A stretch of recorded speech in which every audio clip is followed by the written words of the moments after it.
So about 4 years ago, my daughter and I moved into the house that we're in right now, and an elderly neighbor whom I hadn't met yet was mowing her yard and just fell down one of the hills, sort of steep hills on the edge of her yard.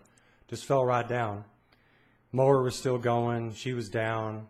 Went and helped her, turned off the mower. She was hurt kind of bad, actually, so anyway, she had to go inside, didn't go to the hospital, but so I came back in, I went and got my mower, I went and mowed the rest of her yard, and about 2 or 3 days later, she showed up at my front doorstep with a plastic plate with some foil over it, and turns out it was banana nut bread and lemon pound cake, and she had a big smile on her face. We got to know each other a little bit, and thanked her, of course.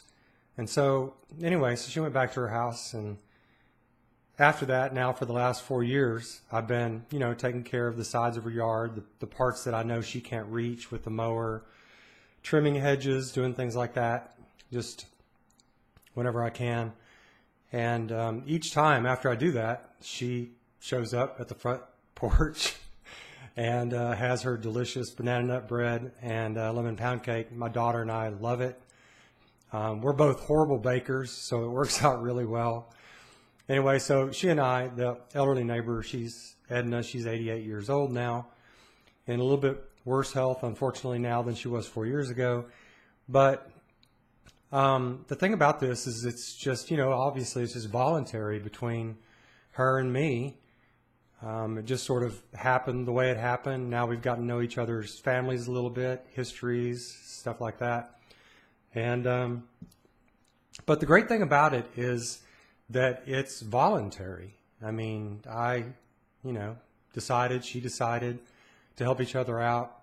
She insists that I pay money. I tell her no, the baked goods are good enough, probably more than enough. So it's just a really good personal relationship. It's private. If you want to call it private charity, it's private charity on both of our parts. And that's the way this country used to work, private charity, Back in the 19th century, there were private charities all across America to help people, temporarily help people with food or clothing, maybe even taking care of the kids a little bit, training them on something. And that's the way it worked. And these private charities were pretty strict. They didn't allow bums.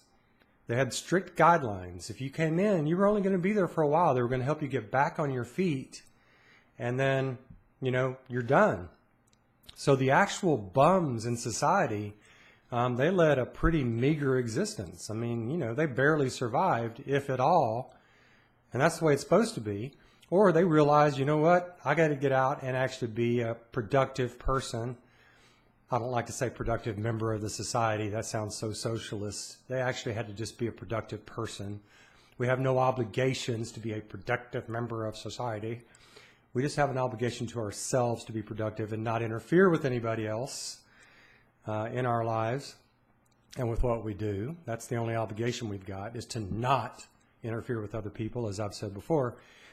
But the great thing about private charity is that it makes you feel good. If it's somebody you think's worthy of your help, somebody you like I like Edna very much, she brings something to my life. I like her.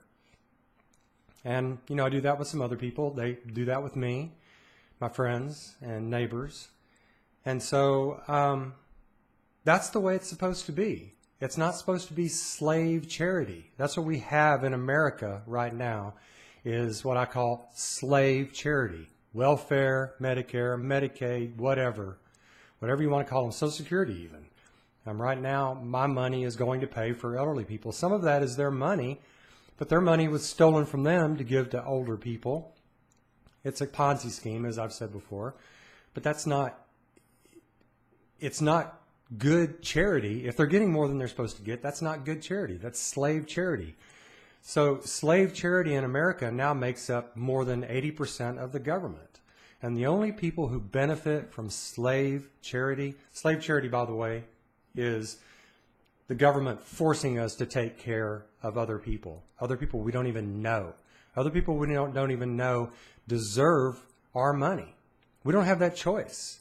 So we go to work, and our money is going to be taken out of our paychecks, and it's going to be given to complete strangers.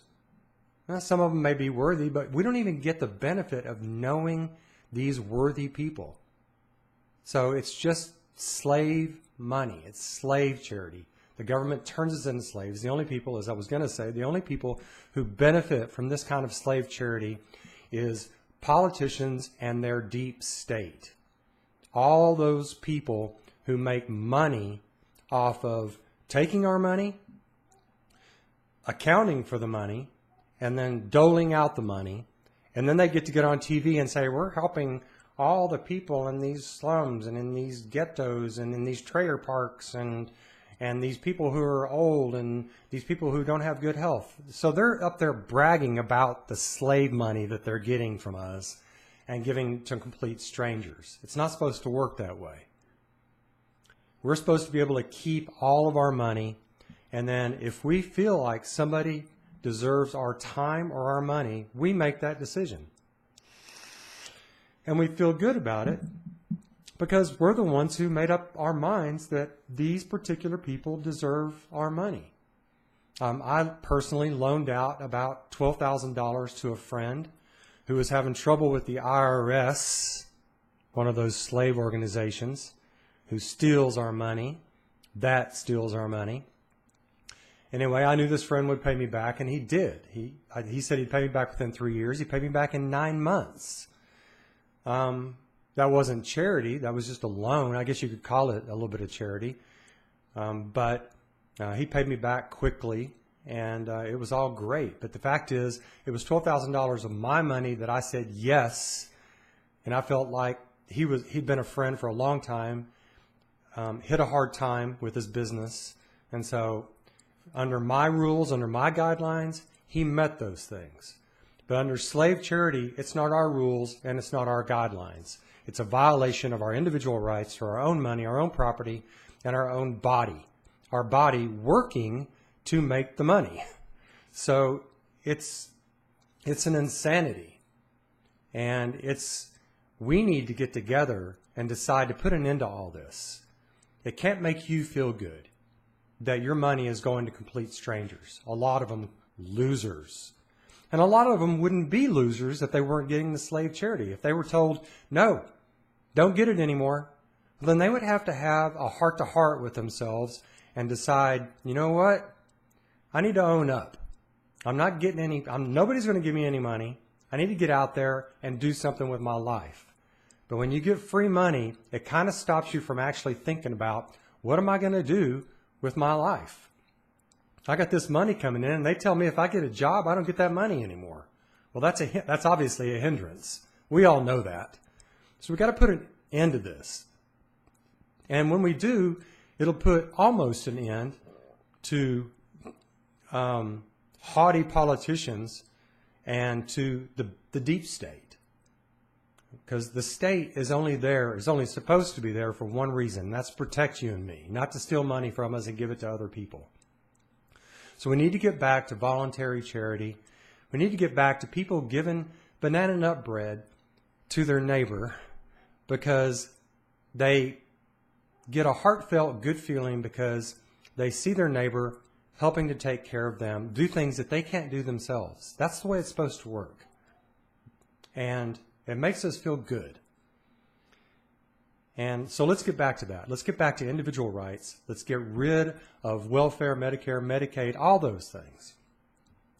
And make it to where these people can come to our private organizations and we can decide whether they deserve the money. You know, if they took care of themselves pretty much in their lives and planned, but they fell on bad times and bad health, and the bad health ended up being worse than they thought it was going to be, then you and I can decide, should we help them or not? But life is tough. You have to plan and you have to work, right? I mean, that's what it's about. And having the government in charge of slave charity to allegedly take the edge off of a tough life ends up screwing you and me and others who work really hard for our cash and to help ourselves, our family, and our friends. That's the way it's supposed to be. Us working for ourselves, our family, and our friends. So let's do that. Let's have a banana nut, individual rights, constitution, and let's get it going, and let's put an end to the deep state and get our private lives back to where they're supposed to be. Thanks. See you next time.